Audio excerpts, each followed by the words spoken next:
It's great. I mean, the program not only helps soldiers that are wounded, but also helps active duty soldiers to relieve some of the stress that they get from being on active duty. If you let your forearms roll over a little bit more. This is a 100% volunteer golf course for the veterans or active military. It was originally built after the start of the Korean War in the 50s. And the idea was to have it as a rehab or a place where people could play and were recovering. There you go. When I originally was hit, I thought the world was over. I just had no clue what I was going to do. I was scared. I mean, you're sort of in that abyss of not knowing what's going to be next, and golf was the way that I was able to save myself on it, definitely. A lot of them like it just to come and sit around and talk after they play, because some of them have seen different things than the average person. So it gives them a chance to talk to other people that have been through the same thing. Any chance of getting one of those kiboshas? Certainly.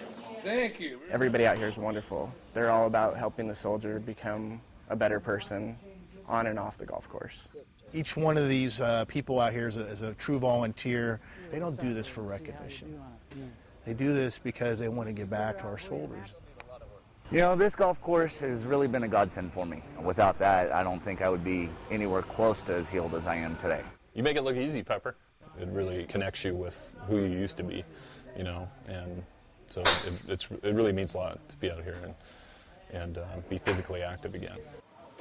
There you go.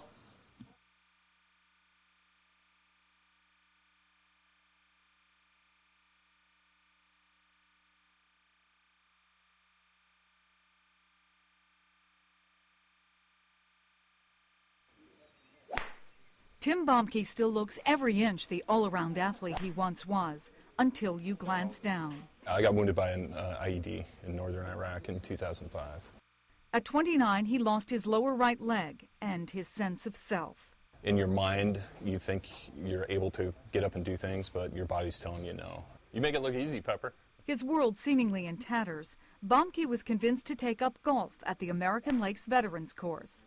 Much more than just a place to play, it's become a haven for wounded warriors. A saving grace delivered by other veterans who repair clubs, man the kitchen, and tend the grounds. Every dollar used to run American Lakes is raised by volunteers. Every job done by volunteers. When they needed a new sprinkler system, volunteers dug the ditches.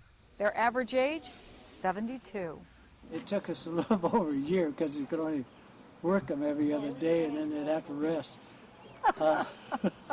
Korea veteran Pepper Roberts is chief organizer and golf pro. His latest student, the former chairman of the Joint Chiefs of Staff, General John Shalikashvili.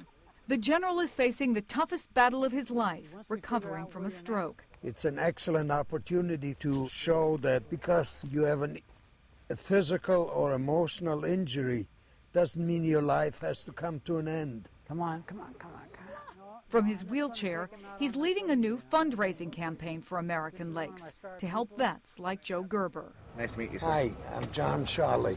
Gerber suffered traumatic brain injuries in Iraq. When you meet someone that's gone through exactly what you've gone through, you build a bond that can't be built by anything else. Helping to restore health and hope. There you go. One friendship, one helping hand, one drive at a time. Chris Jansing, NBC News, Lakeland, Washington. There you go.